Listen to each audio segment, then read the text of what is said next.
ओम शांति 10/9/2021 मधुर संतानगण तुमे माने आत्मिक पितांक ठारू नुआ नुआ आत्मिक ज्ञानर कथा सब शुणुछ। तुमे जानिछ जेपरी आमे आत्मा माने निजर रूप परिवर्तन करि आसीछु सेहीपरि बाबा मध्य आसीछन्ति। प्रश्न छोट छोट पिला माने बाबांकर ज्ञान उपरे भल भाबरे ध्यान देले के उपाधि नहीं पारिबे। उत्तर स्पिरिचुअल लीडर अर्थात आध्यात्मिक पथ प्रदर्शक। छोट छोट पिला जदि कौनसी साहसर काम करी देखाइबे बाबांको ठारू जहा शुणुछंती सेथि प्रति ध्यान देबे एवं अन्य मानकु बुझाइबे तेबे सेमानंकु समस्ते बहुत स्नेह करिबे। बाबांकर नाम मध्य प्रसिद्ध होई जीवो। गीत छोड़ भी दे आकाश सिंहासन। ओम शांति। पिला माने डाकिले बाबा रेस्पॉन्ड अर्थात प्रत्युत्तर देले। वास्तव रे पिला माने कौन कहउछंती जे बाबा आपण पुनर्बार रावण राज्य को आसंतु। एही अक्षर मध्य रहिछि ना पुनर्बार मायार छाया पड़िछि। माया कुहा जाउछि रावण को। तेणु डाकुछंती रावण राज्य आसीगलानी सेथिपाई एबे पुनर्बार आस। रावण राज्य रे बहुत दुख आमे बहुत दुखी पापात्मा होई जाइछु। वर्तमान बाबा वास्तव रे उपस्थित अछंती। पिला माने जानिछंती जे पुनर्बार सही महाभारत लड़ाई हेबार अछि। बाबा ज्ञान एवं राजयोग सिखाउछंती। डाकुछंती मध्य हे निराकार परमपिता परमात्मा निराकार आसी साकार रूपन्य रूप बदलाओ। बाबा बुझाउछंती तुमे मध्य ब्रह्म महतत्व अथवा निराकारी दुनियार निवासी अट। तुमे माने मध्य रूप बदलाइछ एकथा केही जानि नाहंती। जेउ आत्मा माने निराकार अटंती से माने आसी साकार शरीर धारण करिछंती ताहा हेउछि निराकारी दुनिया। यहा हेउछि साकारी दुनिया एवं ताहा हेउछि आकारी दुनिया। ताहा अलग अटे। तुम मानक बुद्धि रे अछि जे आमे शांतिधाम अथवा निर्वाण धाम रु आसीछु। बाबा को जेतेबेले प्रथमे नुआ रचना करिबा को हुए से सूक्ष्म बतन ही रचना करंती। सूक्ष्म बतन को एबे तुमे जाई परिबो पुणी आउ केबे जाई परिबो नाही। प्रथमे तुमे भाया सूक्ष्म बतन दे आसुना हो सीधा सड़क आसुछ। एबे तुमे सूक्ष्म बतन को जाई आसी परिबो। पादरे जिबार कथा नुहे तुम मानकु यह साक्षात्कार हेउछि। तुम मानकु मूल बतन मध्य साक्षात्कार होई पारे किंतु तुमे माने सेठा को जाई परिबो नाही। वैकुंठर साक्षात्कार होई पारे किंतु जाई परिबो नाही। कारण जे पर्यंत संपूर्ण पवित्र न होइछ सेठा को जाई परिबो नाही। तुमे माने एपरि कहि परिबो नाही जे आमे सूक्ष्म बतन को जाई परिबो। तुमे माने साक्षात्कार करि परिबो शिव बाबा दादा और तुमे पिला माने अछ। तुमे किपरि नुआ नुआ आत्मिक ज्ञान सुनुछ एकथा दुनिया रे केही जानि नाहंती। जदिओ कहउछंती जे इनकॉर्पोरियल वर्ल्ड अर्थात निराकारी दुनिया किंतु जानि नाहंती ताहा किपरि। प्रथमे तो आत्मा को ही जानि नाहंती तेबे पुणी निराकारी दुनिया को कौन जानिबे। बाबा प्रथमे आसी आत्मार अनुभूति कराउछंती। तुमे माने आत्मा अट पुणी तुम रूप बदलुछि अर्थात निराकार रु साकार को आसुछ। एबे तुमे माने जानुछ जे हमर आत्मा 84 जन्म किपरि नेउछ। एही सब पाठ आत्मा रेकर्ड सदृश भरी होई रहिछि। प्रथमे यही सब कथा सुनाउथिले बाबा कहउछंती एबे तुमको गहन मनोमुग्धकर कथा सुनाउछि। जहा तुमे आगरु जानि नथिलो ता एबे जानुछ। नुआ नुआ पॉइंट्स बुद्धि रे चालुछि सेथिपाई अन्य को मध्य तुरंत बुझाई परिबो। दिन को दिन ब्राह्मण परिवार वृक्ष बढ़ी चलीछे। एहा पुणी दैवी वृक्ष हेबो। ब्राह्मण मानकर ही वृद्धि हेबो। एबे देखिबा को केते छोट जणा पडुछि। जेपरि विश्वर नक्शारे भारत को देखिले केते छोट देखा जाई थाए। वास्तव भारत होछि केते बड़ सेहीपरि ज्ञान पाई कुहा जाउछि मनमना भव अर्थात अल्लाह बा बाबा को मने पकाओ। बीज केते छोट होई थाए गछ केते बड़ होई थाए तेबे एही ब्राह्मण कुल मध्य छोटरू पुणी वृद्धि होई चलीछि। तुम मानक बुद्धि रे अछि जे आमे एबे ब्राह्मण होइछु पुणी देवता हेबु। 84 जन्मर सीढ़ी तो बहुत भल पिला माने बुझाई परिबे जे जी 84 जन्म नहीं से मैंने आसी यही ज्ञान को बुझे पुणी कहीं 84 जन्म कहीं 80 जन्म मध्य नेउथिबे। ब्राह्मण आत्मा माने भाबुछंती जे आमे यही दैवी कूलर अटू पुणी आमे सूर्यवंशी कूलर हेबु जदि फेल हेले तेबे विलंबरे आसीबे। समस्त एकाठी तो आसी परिबे नहीं जदिओ बहुत ज्ञान नेउछंती किंतु एकाठी तो आसी परिबे नहीं ना। जिबे एकाठी किंतु आसीबे अल्प अल्प संख्यार यह तो बुझिबार कथा अटे ना। समस्त एकाठी किपरि 84 नेबे बाबा को डाकुछंती बाबा पुनर्बार आसी गीता ज्ञान शुणाओ। तेणु एथिरु सिद्ध हेउची जेबे महाभारत लड़ाई होई थाए सेही समय आसी गीतार ज्ञान शुणाउछंती ताहाको ही राजयोग कुहा जाउछि। एबे तुमे राजयोग शिखुछ कल्प कल्प 5000 वर्ष परे बाबा आसी आमको ज्ञान देउछंती। सत्यनारायण कथा शुणुछंती ना ये केउठु आसिले पुणी कुआडे गले किछि भी जानि नाहंती। बाबा बुझाउछंती पिला माने एही रावणर जो छाया पड़िछि एबे ड्रामा अनुसार रावण राज्य शेष होई जिवो। सत्ययुग राम राज्य एवं वर्तमान रावण राज्य चलीछि।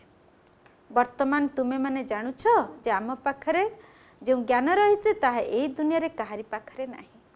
नुआ दुनिया पाई यह आमर नुआ पाठ पढ़ा गीता रे कृष्ण का नाम लिखिछंती ताहा तो पुराना कथा हैला ना।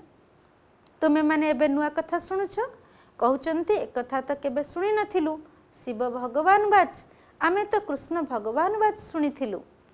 तुमे नुआ दुनिया पाई सब किछि नुआ सुनुछ। समस्ते जानिछंती जे भारत हेउची प्राचीन देश किंतु केबे थिला एही लक्ष्मी नारायण का राज्य किपरि चलिला ये किपरि राज्य पाइले पुणी कुआडे गले यह कहारी बुद्धि रे आसु नाही।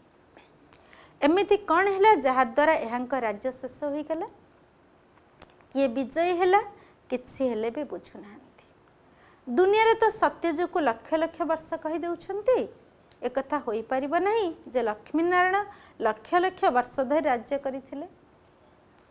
तेबे पुणी ढेर सूर्यवंशी राजा हेबे कहारी हेले भी नाम नाही। 1250 वर्षर कथा कहीं जानी नाहंती।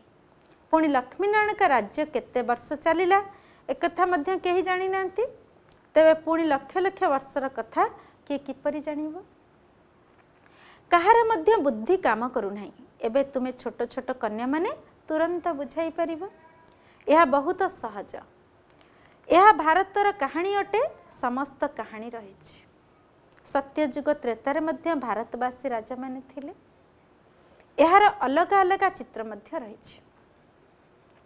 आज ठारू 5000 वर्ष पूर्वर एठारे तो हजार हजार वर्ष कही देउछंती।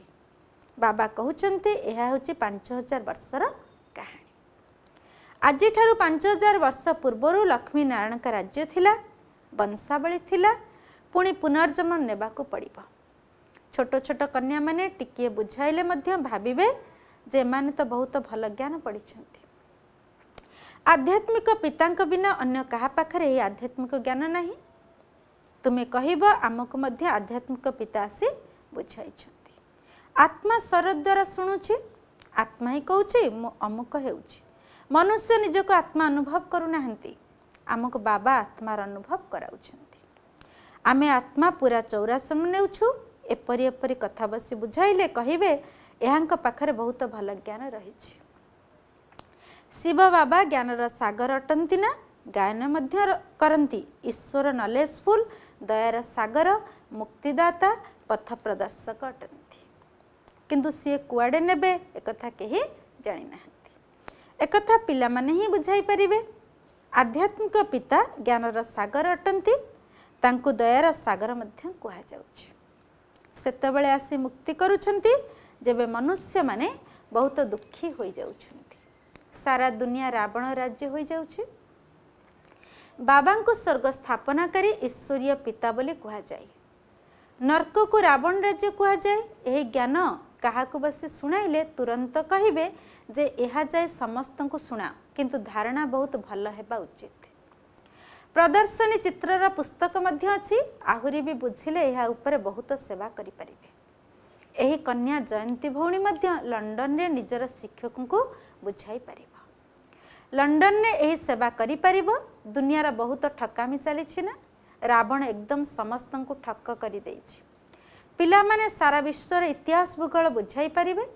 लक्ष्मी नारायण का राज्य केते समय चलिला, पुणी अमुक संबतरु इस्लामी बौद्धी ख्रीस्टियान आसुछंती। वृद्धि होई होई भिन्न भिन्न धर्मर वृक्ष केते बड़ होई जाउछि। अधाकल्प परे अन्य धर्म सब आसुछि। एहीपरि ज्ञान बसी शुणाइले शुणुथिया व्यक्ति माने कहिबे ये आध्यात्मिक ज्ञानर मुख्य अटंती। एहांक पाखरे आध्यात्मिक ज्ञान रहिछि। जयंती भौणी पुणी कहिबे एही ज्ञान तो प्रदान करा जाउछि। आध्यात्मिक ईश्वरीय पिता यही ज्ञान देउछंती, सी हेले बीज रूप। यह ओलटा वृक्ष अटे। बीज ज्ञानर सागर अटंती। बीज ठारे वृक्षर ज्ञान रहिब ना। यह भिन्न भिन्न धर्मर वृक्ष अटे।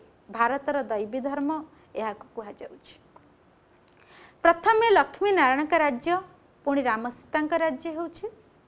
अधाकल्प यह चलुछि, पुणी एबे इस्लामी आसुछंती, वृक्षर वृद्धि होई चलुछि। एहीपरि जाई ए कन्या भाषण करि परिबो एवं बुझाई परिबो जे एही वृक्ष किपरि दृश्यमान हेउछि। एही सृष्टि चक्र किपरि घुरुछि आमे बुझाई परिबो। विदेश रे तो आउ केही नाहंती। एही कन्या जाई बुझाई परिबो जे एबे लौह जुगर अंतटे स्वर्णिम जुग आगत प्राय, तेबे सेमाने बहुत खुशी हेबे।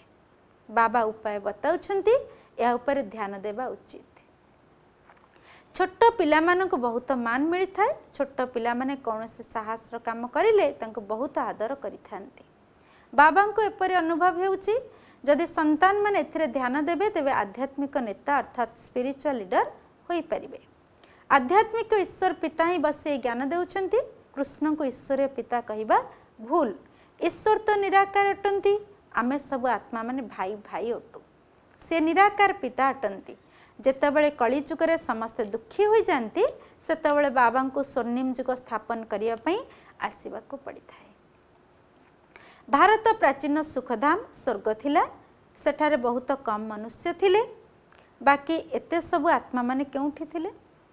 शांति धाम रे थिले ना। तेबे एही परि बुझाइबा उचित। एथिरे उभय कौनसी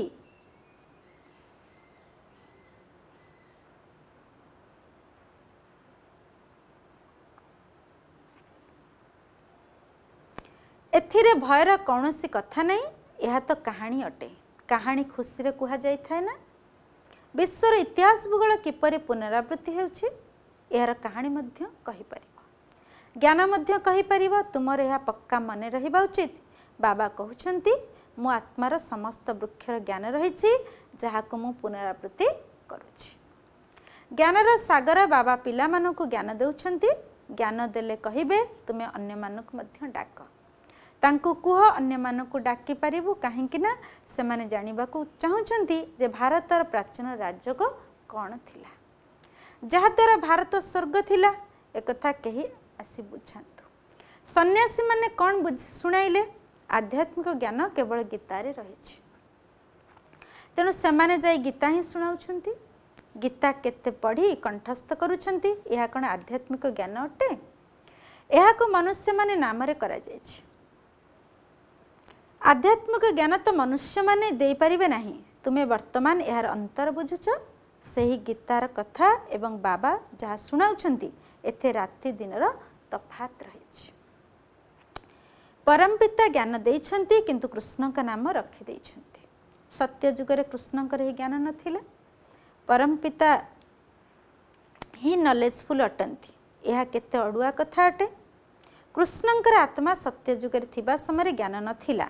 सूता केते अड़ुआ होई रहिछि। प्रकृत सत्य ज्ञान को विदेश को जाई एसबु नाम बाहर करि परिबो, भाषण करि परिबो। कुह विश्व इतिहास भूगोल ज्ञान आमे तुमको दे परिबो। ईश्वर किपरि स्वर्ग स्थापना करुछंती स्वर्गर पुणी नरक किपरि हेउछि ताहा आमे तुमको बुझाइबु। एई भली एई सब बसी लेख पुणी देख जे आमे कौनसी पॉइंट भूली जाई नहीं तो पुणी मने पकाई लेख। एहीपरि अभ्यास करने द्वारा बहुत भल लिखि पारिबो। जदि बहुत भल बुझाई पारिबो तेबे तुमर नाम विख्यात होई जिवो। तेबे बाबा चाहिए मधुबन मध्य काहाकू विदेश को पठाई पारिबे। एमाने बुझाइले बहुत भल भाव बुझी पारिबे। 7 दिन मध्य बहुत हुशियार होई पारिबे। बुद्धि रे धारण करने को हेबो। बीज एवं वृक्षर ज्ञान विस्तार भाव बुझाइबाको हेबो। चित्र गुड़िक उपरे बहुत भल भाव बुझाई पारिबो। सेवार शौक रहिबा दरकार। तेबे बहुत उच्च पद मिल जिवो। ज्ञान बहुत सहज अटे।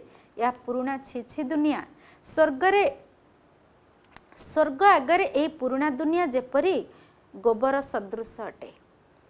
एथिरु दुर्गंध आसुछि। ताहा सुनार दुनिया यह होछि गोबर दुनिया। तुमे पिला माने जानिछ जे एबे आमे एही सर छाड़ी राजकुमार राजकुमारी हेबु। एपरी स्कूल पढ़ा जीवु। सेठारे एहीपरि विमान थिबो जा बहुत सुरक्षित होइथिबो। एही खुशी पिला मानक भितर रहिले केबे कौनसी कथारे कांदिबे नाही। तुमे बुझुच ना आमे राजकुमार राजकुमारी हेबु तेबे तुम भितर कौनसी आंतरिक खुशी न आसिबो। भविष्यत रे एपरि स्कूल को जीवु एभली करिबु। जना नहीं पिला माने काहेकि भूली जाउछंती। बहुत निशा चढ़िबा उचित। अच्छा धारणा पाई मुख्य सारांश 1 नंबर जदि पुराना विकारी गोबर तुल्य दुनिया को बुद्धि भूली सत्ययुगी दुनिया को मने पकाइब अपार खुशी अथवा निशारे रहिबाको हेबो। केबे हेले कांदिबार नाही। 2 नंबर बाबा जो गहन तथा मनोमुग्धकर कथा सुनाउछंती सेगुड़ी को धारण करी समस्त को बुझाइबाको हेबो। आध्यात्मिक पथ प्रदर्शक उपाधि नेबाको हेबो। वरदान कर्म करुथिले मध्य कर्मर बंधन रु मुक्त रही सहज जोगी स्वत ही जोगी हुआ। विस्तार जो माने महावीर संतान सेमान को साकारी दुनिया कौनसी भी आकर्षण निज आड़ को आकर्षित करि परिबो नाही। सेमाने निजको गोटे सेकेंड रे सबुथि विच्छिन्न करी बाबांकर प्रिय कराई परिबे। निर्देश मिलिला मात्र के शरीर ठारू भिन्न अशरीर आत्माभिमानी बंधन मुक्त जोगयुक्त स्थितिर अनुभव करुथिबा आत्मा माने ही सहज जोगी स्वत ही जोगी सदा जोगी कर्मयोगी एवं श्रेष्ठ जोगी अटंती। सेमाने जेबे चाहिबे जेते समय चाहिए निजर संकल्प एवं श्वास को एकमात्र प्राणेश्वर बाबा स्मृति रे स्थित करि परिबे। स्लोगान एकर स्थितिर श्रेष्ठ आसन रे विराजमान हेबा ही तपस्वी आत्मांकर लक्षण। अच्छा ओम शांति।